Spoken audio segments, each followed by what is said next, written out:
যে OC arrest করেছে সেই 247 জন যাতে ছাড়া পায় তার জন্য একুশের কথা বলতে হবে। আমি আবার বলছি দীঘাতে যাওয়াটা উচিত হয়নি, কারণ যে রক্তমাখা হাতে সনাতনীদের হত্যা হলো 4 দিন আগে, সেই রক্তমাখা হাতের সাথে আবার হাত মেলাবো এটা ঠিক।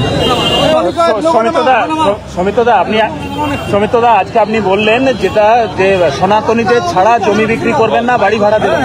আমি আবার বলছি জমি বিক্রি করবেন না, সনাতনী ছাড়া হিন্দু ছাড়া জমি বিক্রি করবেন না, ঘর ভাড়া দেবেন না। এটাই কিন্তু বিপদ টানছে। একদিন এরাই আপনার ঘরটা দখল করে নেবে। এটা কলকাতাতে 90% ঘর দখল এইভাবে হয়েছে। বাঁকুড়া এলাকায় কেউ না করে, এই পশ্চিমবঙ্গে যাতে কেউ না করে, সেটার জন্য এটা ব্যারিকেড এটা গণতান্ত্রিক দেশে আপনি বলতে পারেন নিশ্চিতভাবে। যদি তারা আমাদেরকে বলতে পারে ঘর ছাড়া করে দেবো, আর আমরা কেন বলতে পারি না? আমি হিন্দুদের পক্ষে, আমি হিন্দুদের পক্ষে কথা বলবো। সমিতদা আজকে তো মমতা বন্দ্যোপাধ্যায় মুর্শিদাবাদ যাচ্ছেন, কালকে যাবেন শামশেরগঞ্জে আক্রান্তদের বাড়িতে। নাটক করবেন, সেই নাটকটা আবার পশ্চিমবঙ্গের টিভিতে দেখতে হবে। সেই নাটকটা আবার দেখতে হবে। উনি যাবেন 247 জন যে ধরা পড়েছে, সেই 247 জন যে ওসি অ্যারেস্ট করেছে সেই 247 জন যাতে ছাড়া পায় তার জন্য একুশের কথা বলতে হবে।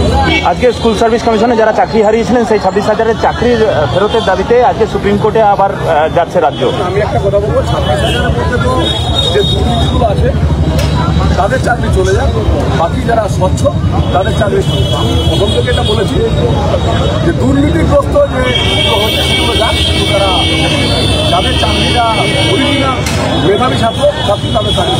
মুর্শিদাবাদের যে ঘটনা, সেই ঘটনা নিয়ে আজকে রাজ্যপাল রিপোর্ট পাঠিয়েছেন। সেই রিপোর্টে যেটা হচ্ছে রাষ্ট্রপতি শাসনের কথা ভাবতে বলা হয়েছে।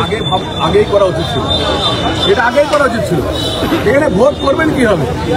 যদি রোহিঙ্গার আক্রমণ করে আপনি ভোট করবেন কি করে? এবং প্রশাসন যদি সঠিক না থাকে আপনি ভোট করবেন কি করে? আগেই করা দরকার ছিল।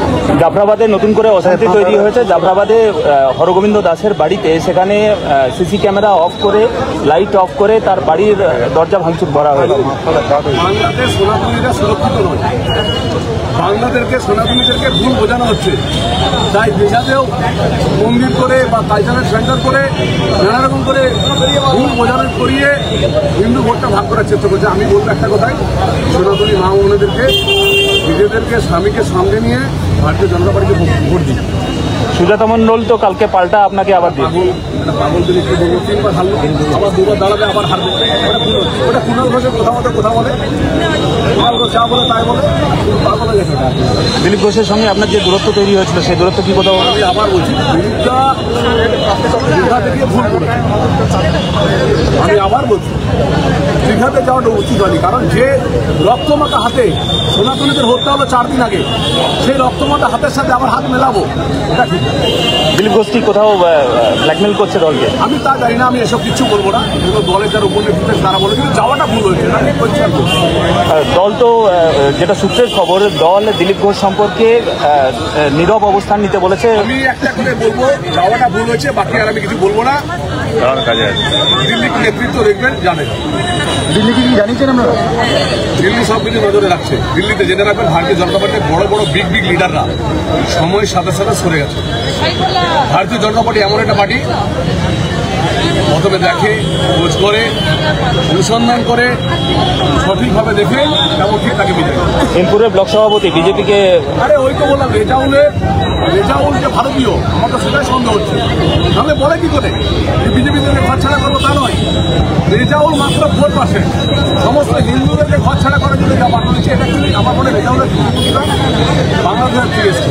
ওই নিয়ে মনে হয় পাকিস্তান হতে পারে। সেটা বলবো যে আমি